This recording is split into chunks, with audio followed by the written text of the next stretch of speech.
Here is my audience tonight for my persuasive speech. Tonight, I'm going to persuade you to consider your involvement in a farm-to-fork operation. And from a nationwide survey, 72% of consumers don't know where their food comes from.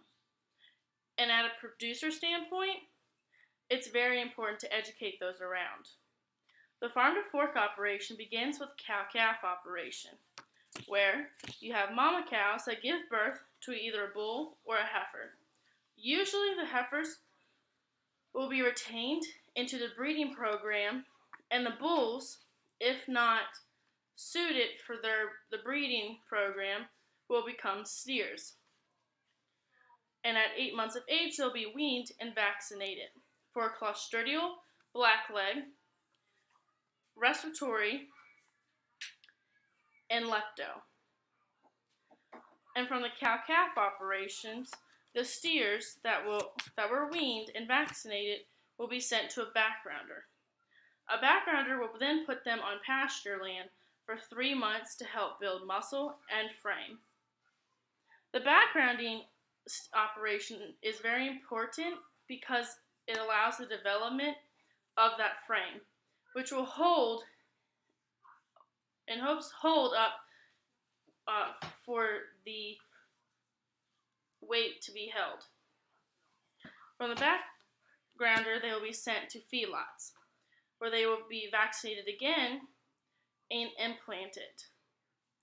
I'm sure when you hear implant means that they pump the animal with hormone, which is false. Because if you didn't know, a female birth control has more hormone in that one single pill than the implant that is given to a steer. While cattle are on a feedlot, they are then put on a hot silage ration that will help build muscle and marbling for the meat. After 6 months, the steers will reach 1,250 pounds, and they will be sent to a packing plant. Some packing plants, like JBS, Incorporated, Cargill, and Tyson's, will humanely process the steers. The carcasses then go on a rail and then aged for 14 to 21 days to ensure a good taste. Within the 2 weeks of the carcass, they are judged on the yield and quality grade of the animal. The yield grade is the estimation of the amount of boneless, closely trimmed retailed cuts. Quality grade is the composite evaluation of factors that affect palatability of meat tenderness, juiciness, and flavor. Marbling is the intermuscular fat that is intermingling the meat.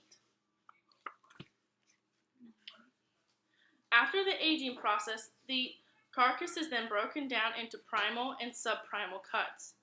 Some popular cuts that you might know is prime rib, sirloin steak, and a rump roast. And from this moment, the cuts are then sent to restaurants that are a farm-to-fork operation. A farm-to-fork operations are great ways to learn where your food comes from and appreciate the work and efforts the farmer puts into it, which allows for the farmers to ensure that they are getting the quality product, giving the quality product to the consumer.